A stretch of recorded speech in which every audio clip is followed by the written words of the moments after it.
Okay, to solve this linear equation with decimals, the first thing I'm going to do is I'm going to do my distribution.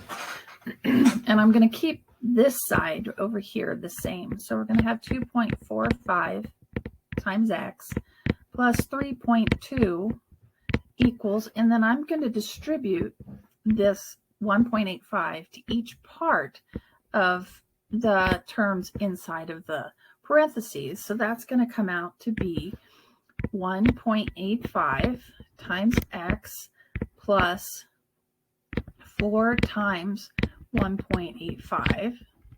Okay, now this next line, I'm just going to keep this the same as well as it was before because I haven't done anything to it. Okay, this side it's going to be 1.85x plus, now 4 times 1.85 comes out to 7.4.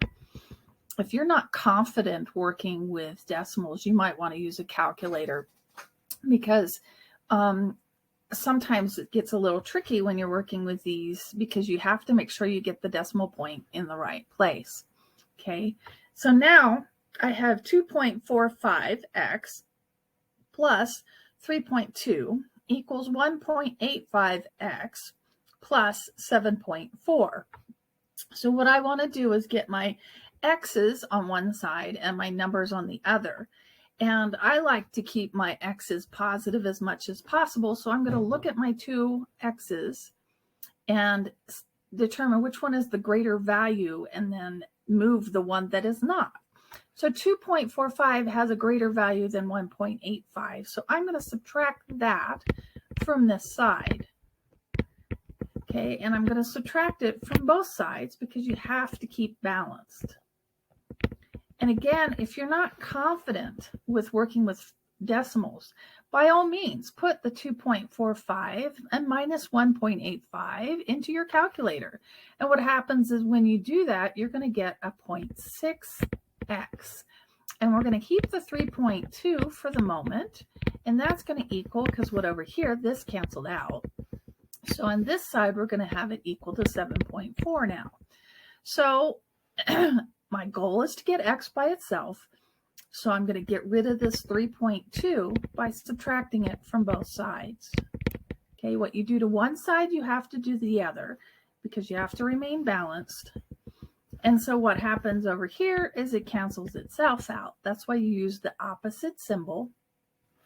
Okay, and then 7.4 minus 3.2 will give you 4.2. And over here we have 0.6x equals 4.2. Okay, so I'm going to rewrite this up here. 0.6x equals 4.2. And I'm going to divide both sides by 0.6.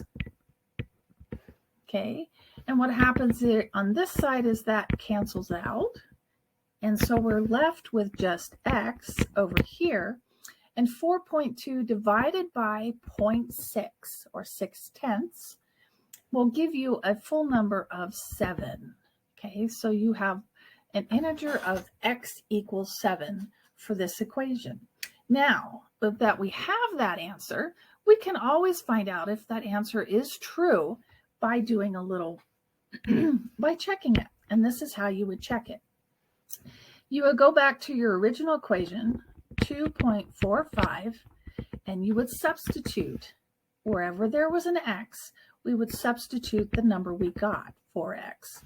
So then, okay, so it would be 2.45 times 7, okay, plus 3.2 equals 1.85, parenthesis, 7, whoops, let me put that in blue, 7 plus 4.